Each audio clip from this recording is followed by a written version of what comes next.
Krishna. Jai Radha Madhava Kunja Bihari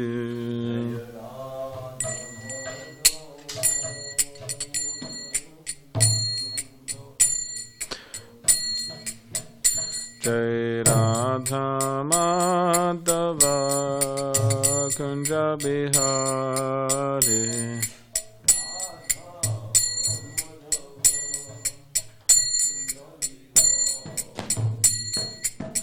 Gopijanna Vallabha Girivaradari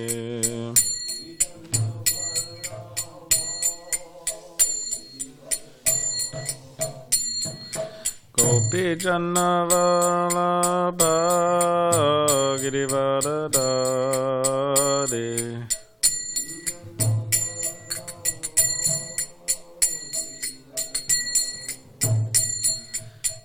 Yashodanandana Brajajana Ranjana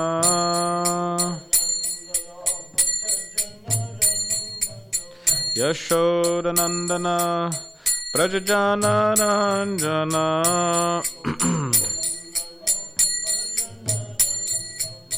Yamuna Tira Vanachari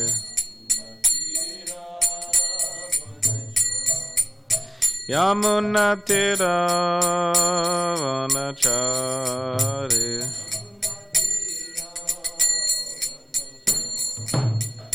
Jai Radha Madhava Kunja Bihari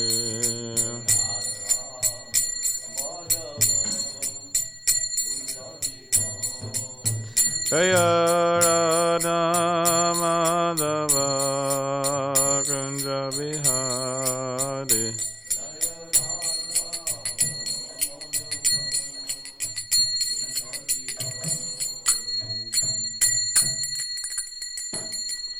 Jam Vishnupada Paramahamsa Parivajakachoy Ashtadasha Shishmada Savangre Sesa Bhaktivedanta Swami Prabhupada Ki Jai Grantaraj Shima Shri Chaitanya Charitamrita Ki Jai. All glories to the assembled devotees, all glories to the assembled devotees, all glories to the assembled devotees, all glories to Shri Guru and Shri Gauranga.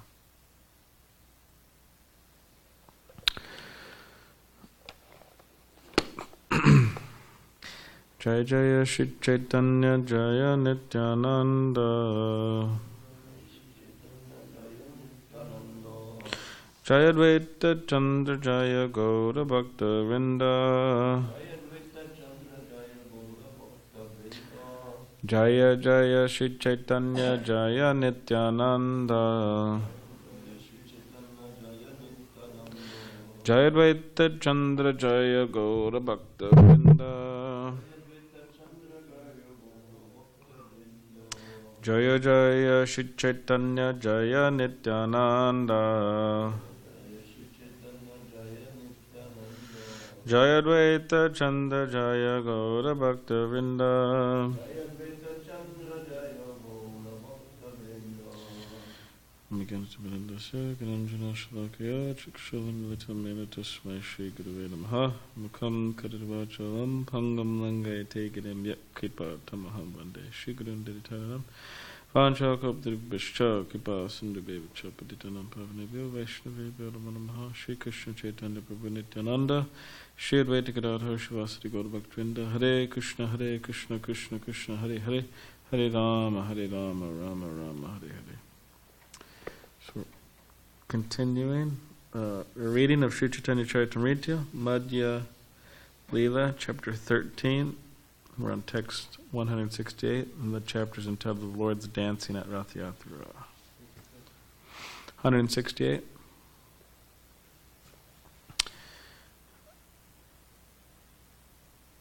Sri Chaitanya Mahaprabhu looked upon the beautiful lotus-like face and eyes of Lord Jagannath.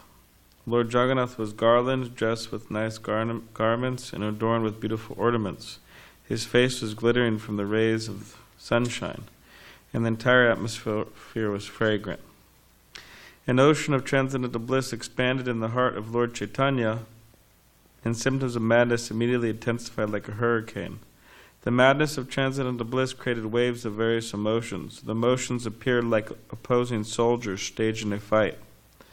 There was an increase in all the natural emotional symptoms. Thus there were awakening emotions, peacefulness, joined, mixed, transcendental and prevalent emotions, and impetuses for emotion. Lord Chaitanya's body appeared like a transcendental Himalayan mountain bearing ecstatic emotional flower trees, all of them blooming.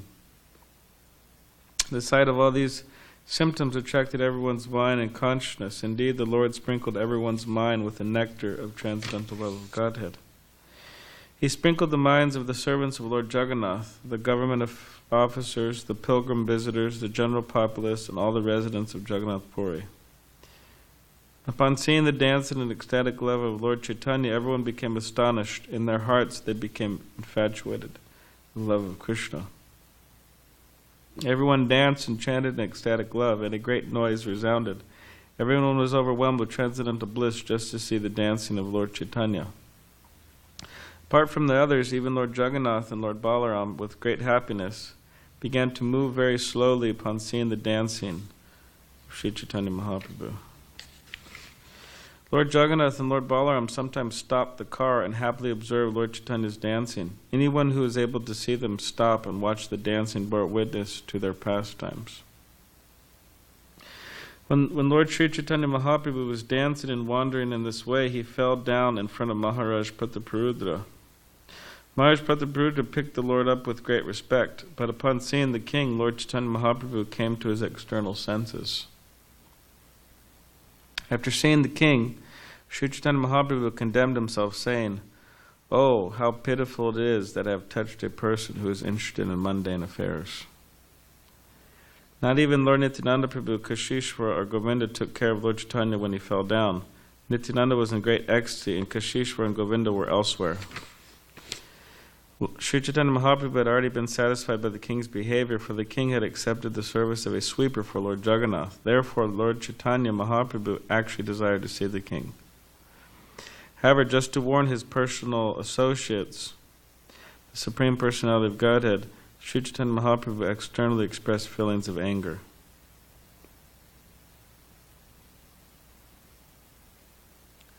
So Prabhupada's purport says,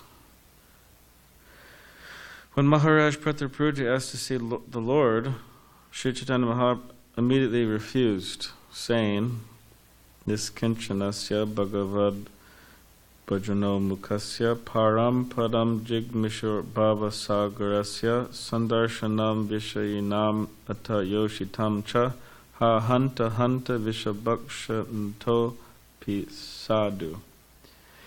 That's from the Chaitanya Chandoya Natika 823. The word Niskinchanasya refers to a person who has finished his material activities. Such a person can begin to execute his activities in Krishna consciousness to cross over the ocean of nescience. It is very dangerous for such a person to have intimate relationships with mundane people, or to become intimately related with women. This formality is to be observed by anyone who is serious about going back home, back to Godhead. To teach his personal associates these principles, Lord Sri Chaitanya Mahaprabhu expressed external anger when touched by the king. Since the Lord was very much satisfied with the humble behavior of the king, he intentionally allowed the king to touch him, but externally expressed anger just to warn his personal associates. This is 186. King Prataparudra became frightened when Lord Chaitanya showed external anger, but Sarvabhauma Bhattacharya told the king, "Don't worry." Sarvabhauma Bhattacharya informed the king, "The Lord is very satisfied with you." By pointing you out, he was teaching his personal associates how to behave with mundane people.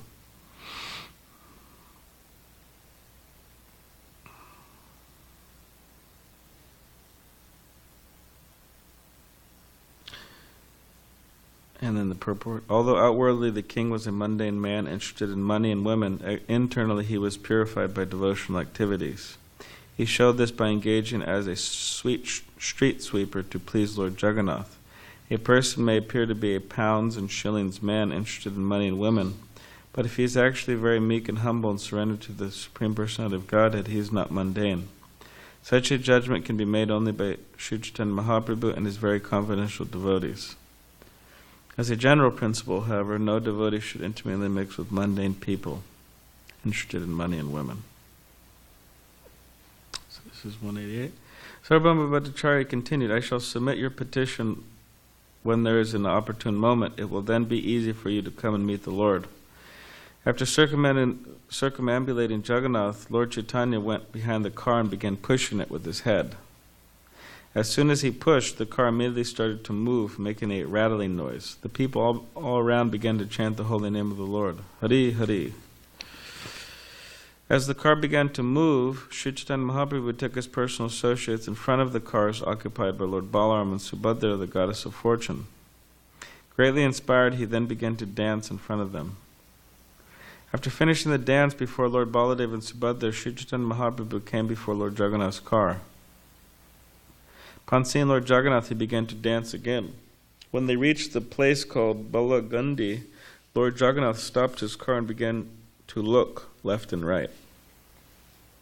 On the left side, Lord Jagannath saw a neighborhood of Brahmins and a coconut tree grove.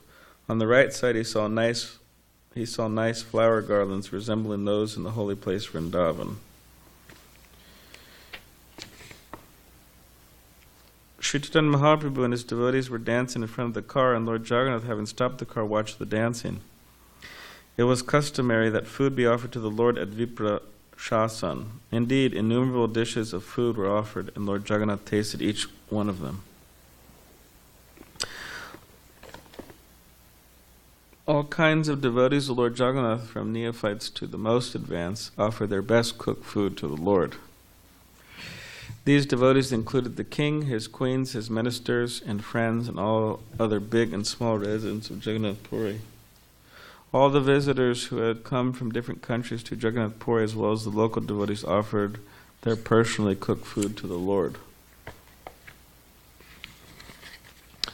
The devotees offered their food everywhere, in front of the car and behind it, on the two sides and within the flower garden. Wherever possible, they made their offering to the Lord, for there were no hard and fast rules.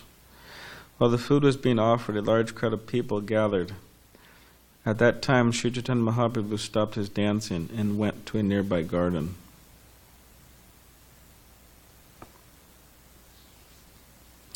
So Prabhupada said, or the translation here of text 200, it says there's no hard and fast rules. And for offering to Lord Jagannath, of course, within deity worship, there are many rules and regulations. And actually, Prabhupada said that if I told you all the rules and regulations, you actually faint, because there's so many of them. But one time, when a devotee was asking Prabhupada about deity worship and the different standards of deity worship, Prabhupada said to this particular devotee, he said that, keep it simple. He said the process for this age is chanting the holy names, Harinam, Harinam Eva Kevalam. So yeah, we do obviously follow some rules in relation to deity worship, but Prabhupada did instruct more or less to keep it simple, because the process is to chant the holy names, the main process for this particular time. Lord Chaitanya entered the garden and, immersed in great ecstatic emotion, fell flat on a raised platform there. The Lord was very much fatigued from the hard labor of dancing, and there was perspiration all over his body. He therefore enjoyed the fragrant, cool breeze of the garden. All the devotees who had been performing Sankirtan came there and took rest under each and every tree. Thus I have described the great performance of congregational chanting by Lord Sri Chaitanya Mahaprabhu as he danced in front of Lord Jagannath. In his prayer known as Chaitanya Ashtaka, Srila Rupa Goswami has given a vivid description of the Lord's dancing before the car of Jagannath.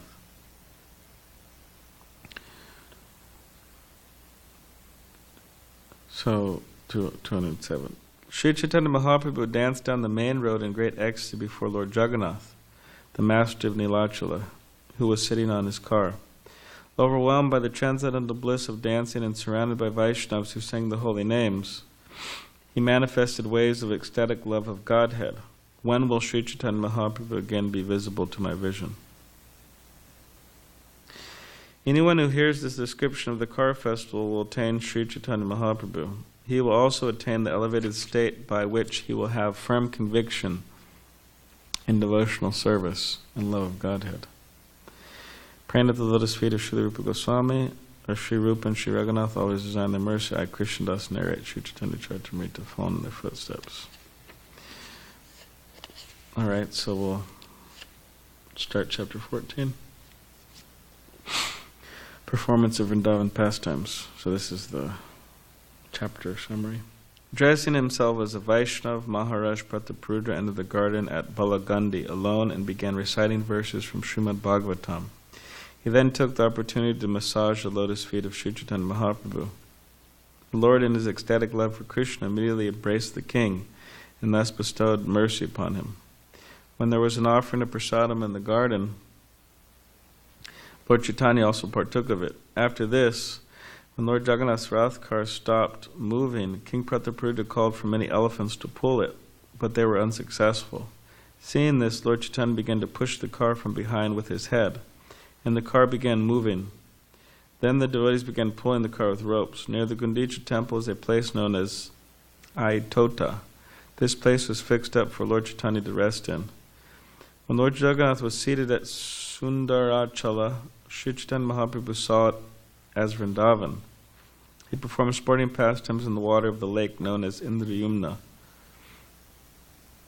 You could still go there, Indrayumna. For 9 continuous days during Ratha Yatra, the Lord remained at Sundarachala, and on the 5th day he and Sarup Damodar observed the pastimes of Lakshmi, the goddess of fortune. During that time, there was much talk about the pastimes of the gopis. When the Rath was again being drawn and the chanting resumed, 2 devotees from Kulinagram, Ramananda Vasu and Satyaraj Khan, were requested to bring silk ropes every year for the Rath Yatra ceremony. This is text 1. Text 1. Accompanied by his personal devotees, Lord Chaitanya went to the festival known as Lakshmi Vijayotsava. There he discussed the super excellent love of the gopis. Just by hearing about them, he became very pleased and danced in great ecstatic love for the Lord. All glories to Lord Sri Chaitanya Mahaprabhu, known as Gaurachandra. All glories to Lord Nityananda Prabhu. All glories to Advaitacharya, who is so exalted. All glories to all the devotees headed by Srivas Thakur. All glories to the readers who have taken Sri Chaitanya Mahaprabhu as their life and soul. While Sri Chaitanya Mahaprabhu was resting in ecstatic love, Maharaj Prataparudra entered the garden.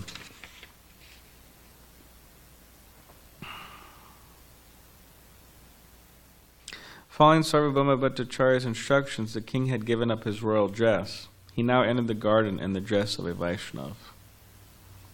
So here's a purport. Interesting purport.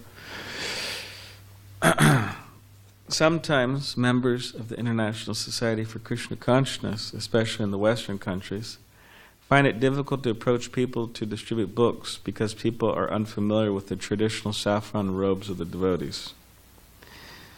The devotees have therefore inquired whether they can wear European and American dress before the general public.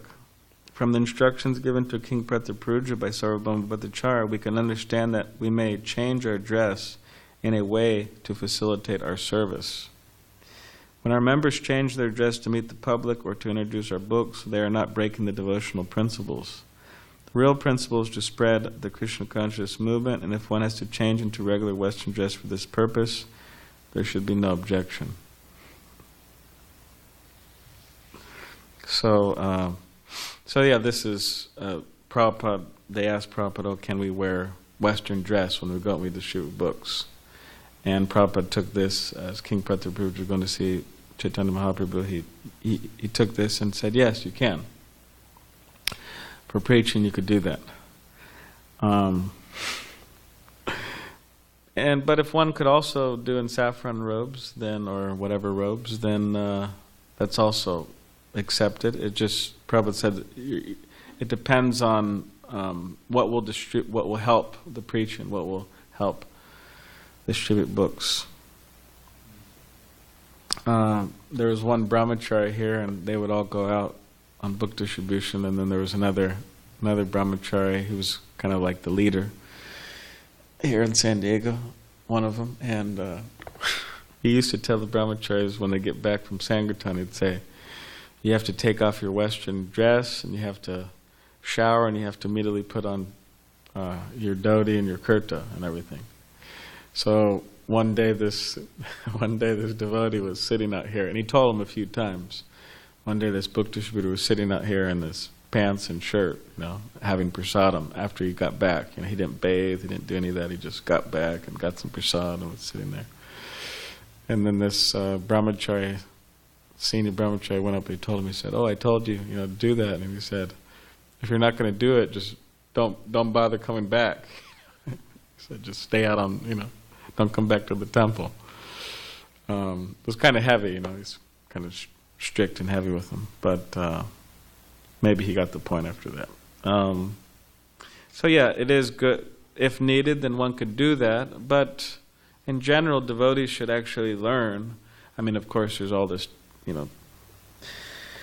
different, you could say, talks going on within the devotee world about Western dress, not Western dress, Krishna East, Krishna West, Krishna South, whatever, all this type of stuff. So that's a whole discussion, but in general, we could say, at least for temple devotees, especially around here, around these parts, SanDiego, to feel comfortable in Vaishnav, traditional Vaishnav attire, to feel comfortable, to learn how to feel comfortable in it. And that's important. So they may preach otherwise, but when they're at the temple and in general, to feel comfortable. And as Prabhupada said, he said that one of the reasons we dress in traditional Vaishnava attire is that so people know that, like he gave the example of a policeman. A policeman, he's walking around, and when there's some danger, people know, okay, they could go to the policeman, "Please help me, please help me. I'm in danger." They can't, if they ask me, what indication, why would they ask me? So, for help, if they're in danger. But for a policeman, it's understood, he'll help. So similarly, Prabhupada said, if we're like this in public and in general, people who have some common sense, then they say, "Oh, this person's must be some type of spiritual monk or something like that," and they'll actually come up to us, they may come up, and ask for help spiritually. So that's what he said. So anyways, for preaching we could, whatever works.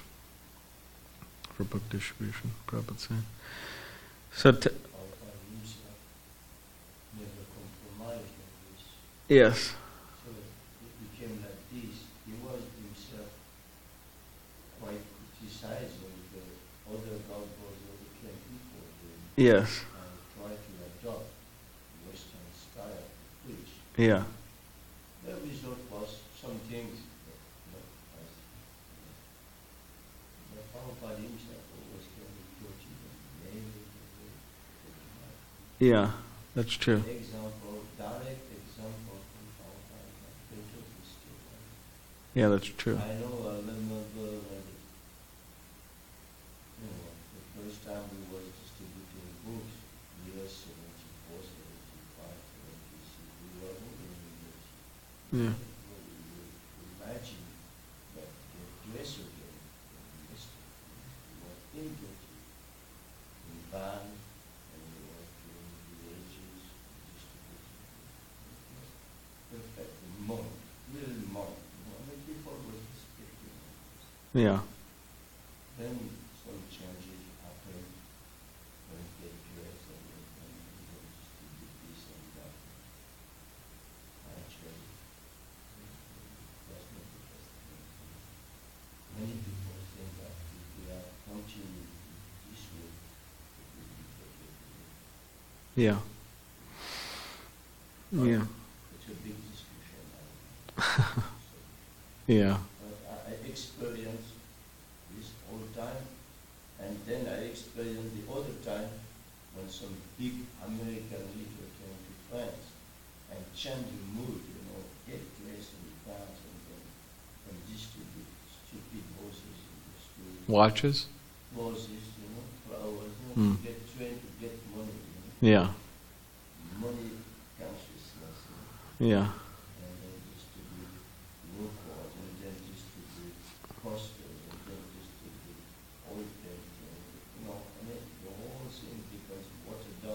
Yeah.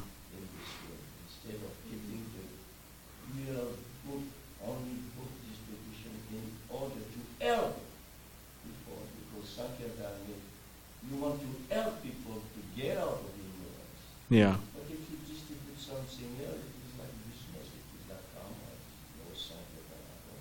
Yeah. So if we are kept this way, of course, we can understand this instruction Prabhupada that, okay, it may be, like, for example, at that time in Russia, if you are dressed like this, you are being put in jail time. Yeah.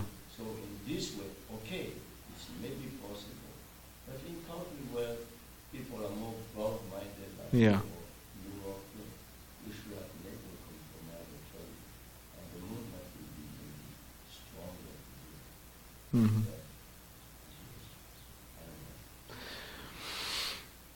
Yeah, we're lucky nowadays that in general, throughout ISKCON, it's understood, I would say, in general that, yeah, just distribute books, don't distribute other things. Because you may distribute other things, you may collect money for the temples, this and that, but then devotees start feeling uninspired, they're just out there selling stuff, which a lot of it was just, I mean, devotees still now distribute stuff for their own money, their own personal money. They distribute these stickers. I mean, they're absolutely useless, like the stickers. Means there's no meaning to it. It's just like some mundane stickers, So you can imagine if, like this morning we told all of you now you could go out and, sell all these stickers and all these things. I mean, over time you'd feel uninspired. It's just, so we're actually quite fortunate and lucky that now books are being pushed. Because books, as you said, that's the preaching, that's the Sankirtan, so you get people out of ignorance, not just, making money. So yeah, that's nice.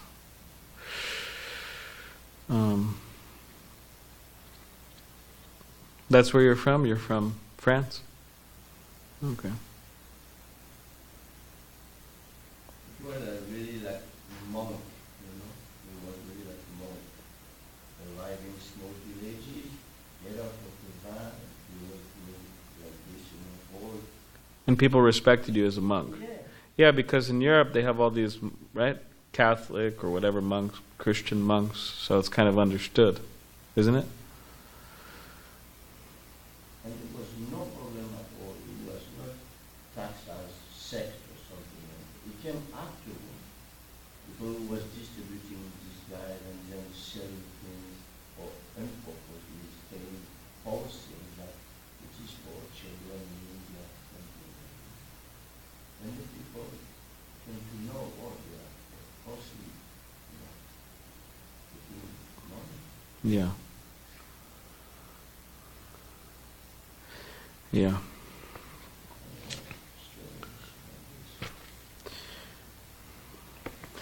All right, so we'll read a few more verses. Maharaj Prabhu was so humble that with folded hands he first took permission from all the devotees. Then with great courage he fell down and touched the lotus feet of the Lord. Lord Chaitanya lay on the raised platform with his eyes closed in ecstatic love and emotion, and the king very expertly began to massage his legs. The king began to recite verses about the Rasa Leela from the Srimad Bhagavatam. He recited the chapter beginning with the words Jayati Te Dikam. When Lord Chaitanya heard these verses, he was pleased beyond limits, and he said again and again, "Go on reciting, go on reciting."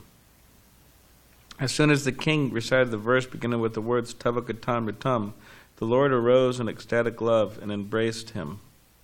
Upon hearing the verse recited by the king, Lord Chaitanya said, "You have given me invaluable gems, but I have nothing to give you in return. Therefore I am simply embracing you." After saying this, Sri Chaitanya Mahaprabhu began to recite the same verse again and again. Both the king and Sri Chaitanya Mahaprabhu were trembling, and tears were flowing from their eyes. So by the humble service of the king, Lord Chaitanya didn't want to see him in the first.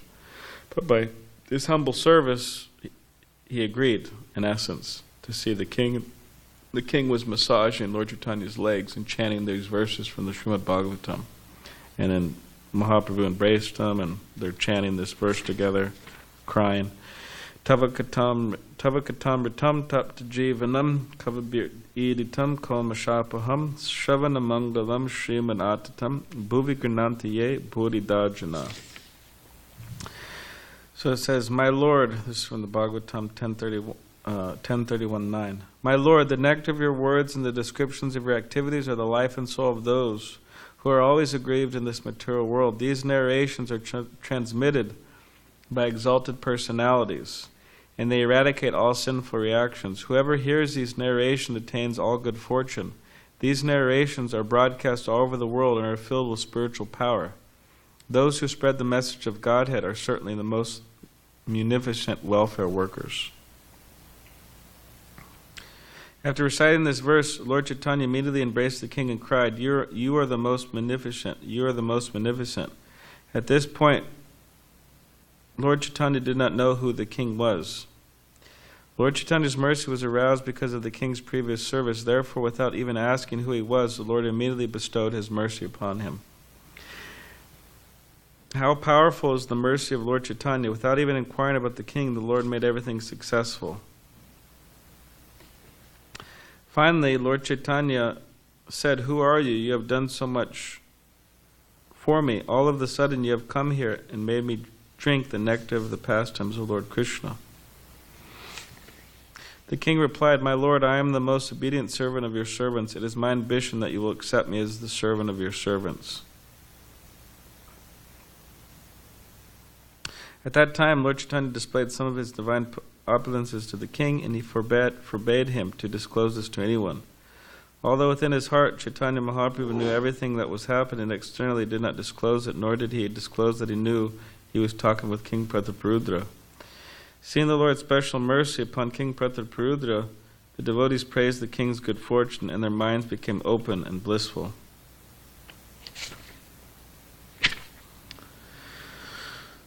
Says purport. This is a characteristic of a Vaishnava. He is never envious if another devotee receives the mercy and strength of Sri Chaitanya Mahaprabhu. A pure Vaishnava is very happy to see a person elevated in devotional service. Unfortunately, there are many so-called Vaishnavas who become envious to see someone actually recognized by Lord Chaitanya Mahaprabhu. It is a fact that no one can preach Chaitanya Mahaprabhu's message without receiving the special mercy of the Lord. This is known to every Vaishnava, yet there are some envious people who cannot tolerate the expansion of the Krishna consciousness movement all over the world. They find fault with the preacher who has spread this movement and do not praise him for the excellent service he has rendered in fulfilling Lord Chaitanya's mission. Prabhupada's, he's talking about himself in this purport. That certain, historically, some of his god brothers didn't appreciate Prabhupada, and they didn't praise, they didn't appreciate, they didn't recognize him for what he was doing. And aside from that, some of them actually giving Prabhupada a hard time about some of the things he was doing. So, anyways, Prabhupada mentions it in this purport. And but he's saying that it is important that Vaishnavas in general, they develop this characteristic that they do not become envious, or they do not become mad or angry or frustrated when they see another Vaishnav make an advancement. They should be happy when another devotee is doing well in devotional service. So this is what the devotees were thinking about King Prataparudra, that he was getting the mercy of Lord Chaitanya, and they're all very happy. They're all ecstatic. They weren't thinking, oh, well, he's getting the mercy and I'm not. And they weren't like envious, but they were happy. So we should also learn that. And as Lord Chaitanya and King Prataparudra were reciting this verse, that those who distribute the message of Krishna consciousness are the most merciful, they're the best welfare workers. So that's what Prabhupada would bring up many times. He would say that human form of life is very short. It's not a very long life. And he said the best thing a person could do is give up their selfish desires for whatever it is that they may want in this world, and to engage wholeheartedly in the mission of Chaitanya Mahaprabhu, which means spreading the message of Krishna far and wide. Now, not everybody will, we could spread it in SanDiego, we could farther, somehow or other, spread it to whatever degree we're able to. So, and not be caught up with all these other concerns that ordinary people are caught up with. So, so that's the idea. All right, does anyone have any questions or comments? Anything you'd like to say about King Prataparudra or Lord Chaitanya or anything that was read or said? Yeah. Just actually about this last purport that we read. Prabhupada says there are some envious people who cannot tolerate the expansion of this Krishna consciousness movement. Sometimes we see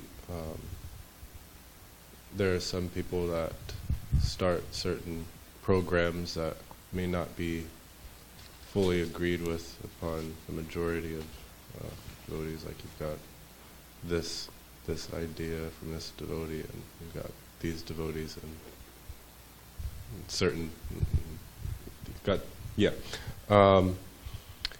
but nonetheless, they're still spreading the holy names of Krishna. So, how should we go about? Well, we may disagree, but we could remain respectful. Like I may disagree with you about something, but that doesn't mean I could be disrespectful. I can still be respectful. But also, it's not that everybody who spreads the holy name is on the same platform.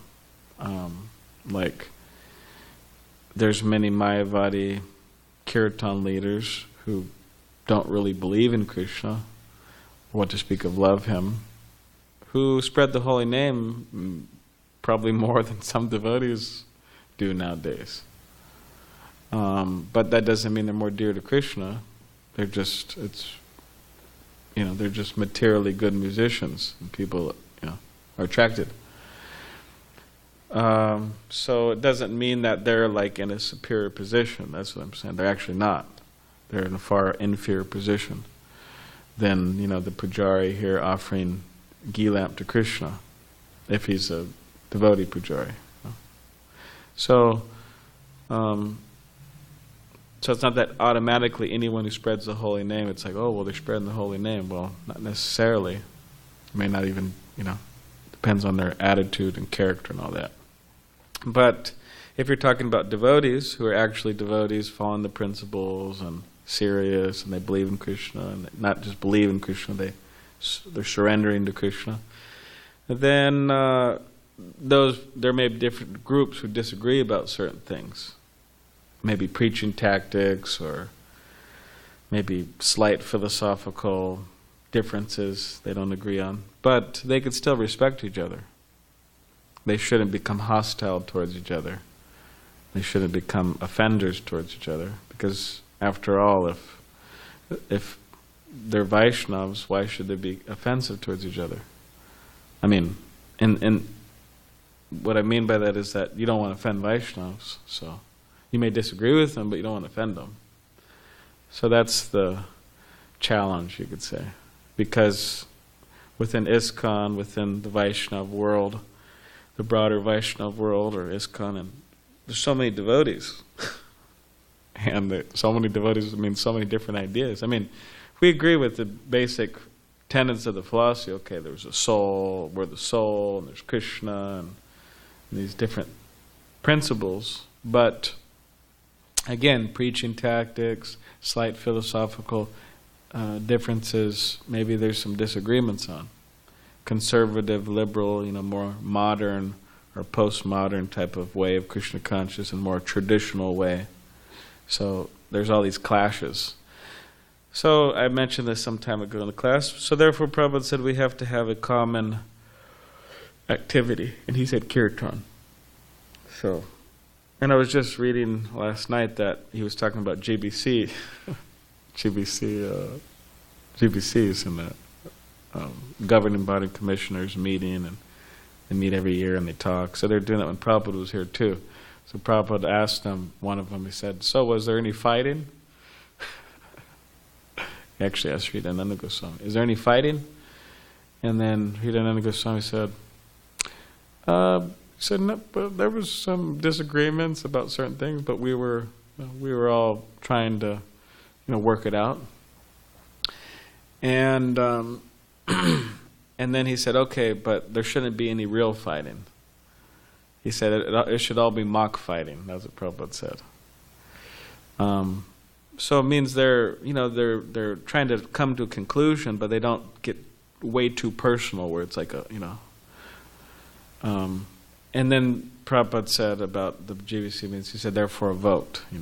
Everyone should discuss, and there should be a vote on what's to be done. Also, so that's one thing. Also, like Vallabhacharya. So that's within that's within another sampradaya. He's one of the charyas, Vallabhacharya, and apparently Vallabhacharya and Chaitanya Mahaprabhu met.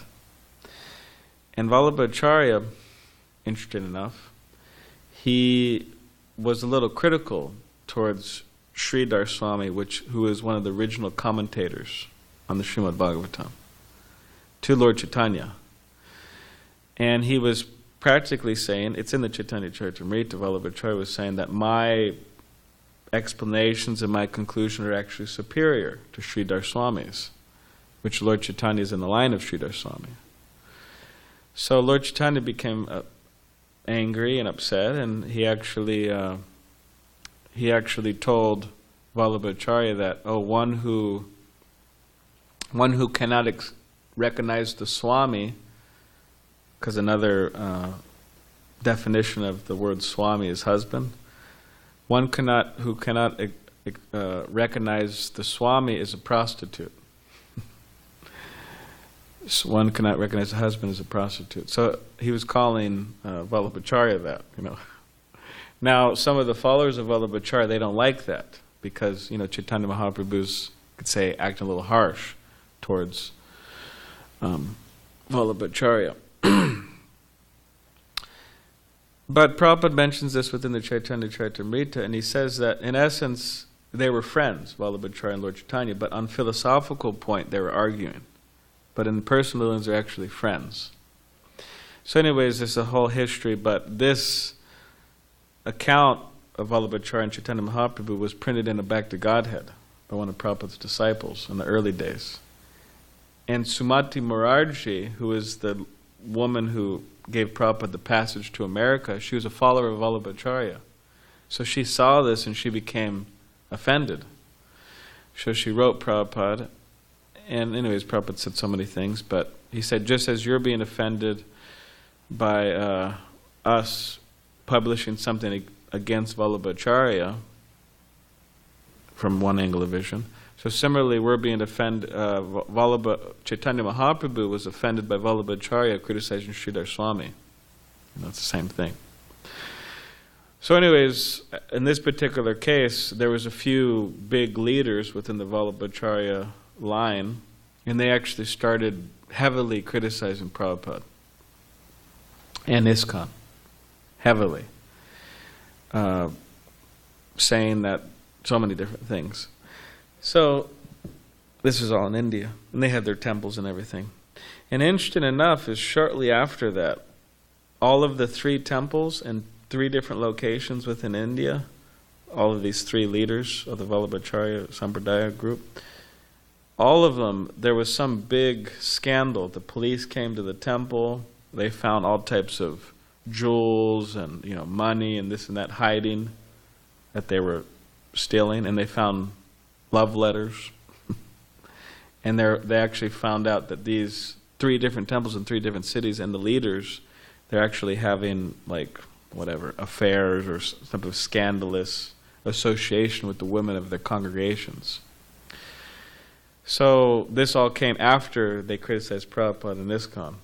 So then my spiritual teacher, His Holiness Giraj Swami, he wrote to Prabhupada, and he told Prabhupada that perhaps because they made offenses to your lotus feet, now they're undergoing all these different things. Because if you offend a devotee, and then from the Bhagavatam it says you lose longevity, you lose reputation, you lose so many different things. Anyways, that was kind of a little bit of a side note, but yeah, Vallabhacharya, Lord Chaitanya, they're arguing on philosophy. So yeah, we could, when it comes down to it, we may argue about philosophy, so many different things, but we shouldn't become disrespectful. That's a challenge that everybody has to deal with. So, is that all right? Where did you read this